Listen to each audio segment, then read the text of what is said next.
All right, ladies and gentlemen, welcome back to the channel. Tonight, we're going to be talking about the Seattle Seahawks. We are less than a week away from the start of the regular season. And as you guys know, the Seattle Seahawks are my pick to win the NFC West. Offense, defense, special teams, coaching. I think Seattle has it all. I think they're going to be a double-digit win team. And there is a playoff run possibility 100% with this squad.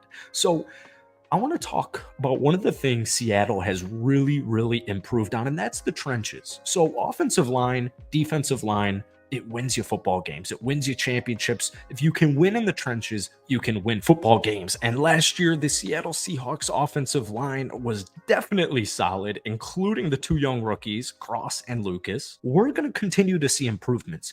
But Seattle offensively last year, being a top 10 offense, there's no question marks. There's no concerns. They only got better with the additions of Zach Charbonnet, Jackson Smith, and Jigba, and of course, Jake Bobo.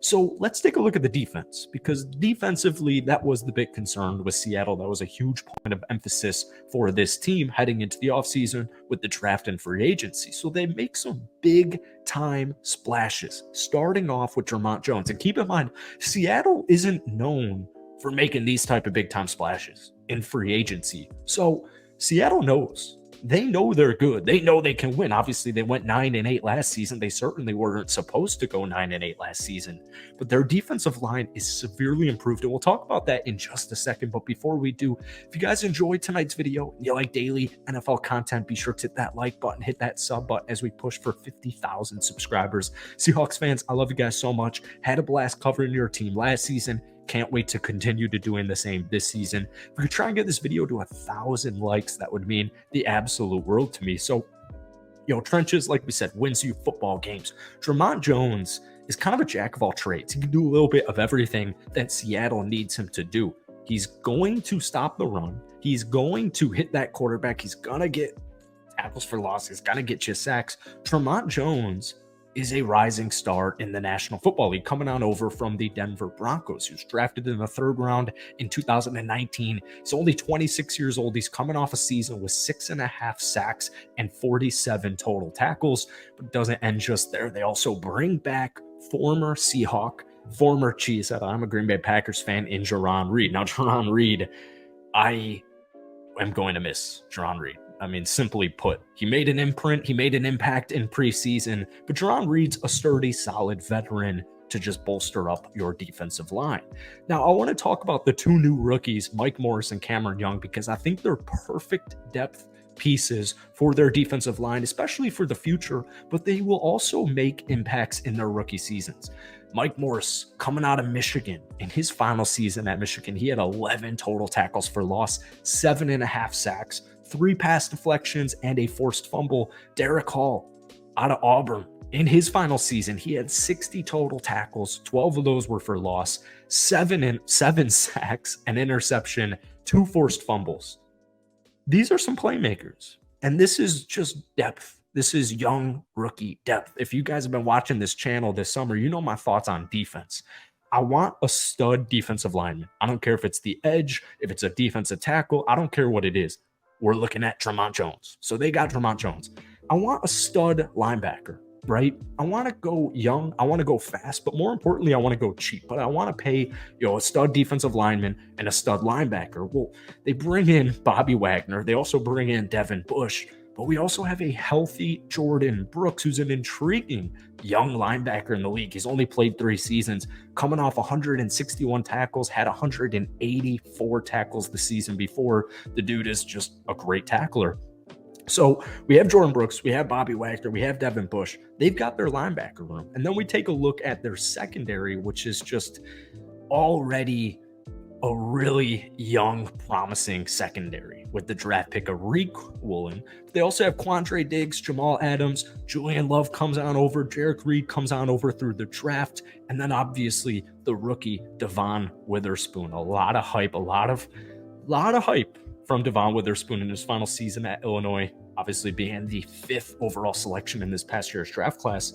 But if the big concern for Seattle is defense, well, they addressed every single thing I wanted them to address. They got stronger, they got better, and they have more depth now through the draft and through free agency. So Seattle's defense this upcoming season, I don't see why it won't be top 15 or top 16, rather. It's going to be a top half defense.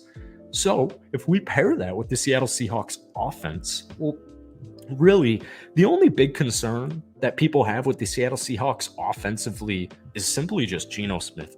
I fully believe in Geno Smith. He just threw 30 touchdowns. He was great with the deep ball, some big time plays, some big time passes. He didn't make too many mistakes. Want to see some less fumbles this upcoming season. But like me personally, I don't have any concerns with Geno Smith. And one of the big reasons for that is obviously last season being comeback player of the year, but their running back room and their three-headed monster at both wide receiver and tight end. DK Metcalf, Tyler Lockett, unbelievable wide receiver core, right? Like in and of itself. Well, they bring in Jason. They also bring in Jake Bobo, who was, training camp preseason legend. The dude made a name for himself immediately. He just gets open. He literally just gets open. But Metcalf, Lockett, and Njigba, they might establish themselves this upcoming season as the best wide receiver trio in the National Football League. So that's going to make Geno Smith's job easier as it did last season. But their running back room, the running back is a quarterback's best friend, and they have Kenneth Walker III coming off an incredible rookie season. They have Zach Charbonnet coming on over from UCLA. He can do a little bit of everything. He's going to run. He's going to catch. He's going to block. Zach Charbonnet and Kenneth Walker III as your running back duo. We also still have DJ Dallas and also rookie out of Georgia, Kenny McIntosh. They've got a bunch of depth, a bunch of talent, and a bunch of versatility at the running back position. So I have my quarterback, I have my running back, I have my wide receiver, I've got my tight ends, I have my offensive line, my young, rising, impressive offensive line. I'm pretty sure when we check all the boxes, Seattle has it together. All right. So finally, we come to kind of like the last critique, I should say, for the Seattle Seahawks. And it just is the schedule. People worry about the schedule. You do have some difficult road games, but here's the thing with road games and here's the thing with schedules. It's a schedule. Players get better. Players get worse. Things happen. There are day-to-day storylines, let alone week-to-week storylines, month-to-month season storylines. Like, there's too many things that go into strength of schedule outside of just win percentage and strength of schedule. Like, there's so many things that go into it, is simply put, that I don't put much stock into it. I don't really put any stock into it as well. Like I said, players get injured. Things happen. There's too many storylines to get worried about. I don't know the specific game, but a week 13 road game or we'll use, week 6 road game at Cincinnati for an example. All right. So I'm not worried about the schedule. We'll deal with those games as they come. Altogether with Seattle, I'm looking clearly improved. 9-8. They were supposed to win 5 or 6 games last season. They win 9. They make the playoffs. They've only gotten better, and they're only going to get better. So this is a 10-plus win team. No matter what San Francisco does, Seattle is poised to make a playoff run. Let me know what you guys are thinking about the Seattle Seahawks team. Give me a confidence rating for the Seahawks. 1 being, don't feel great at all. 10 being, I cannot wait. I'm feeling good. We're going to go deep. So let me know 1 through 10 confidence rating scale. As always, hit that like button, hit that sub button for daily NFL content. And if you guys want more Seahawks videos, well, regardless, I got you covered.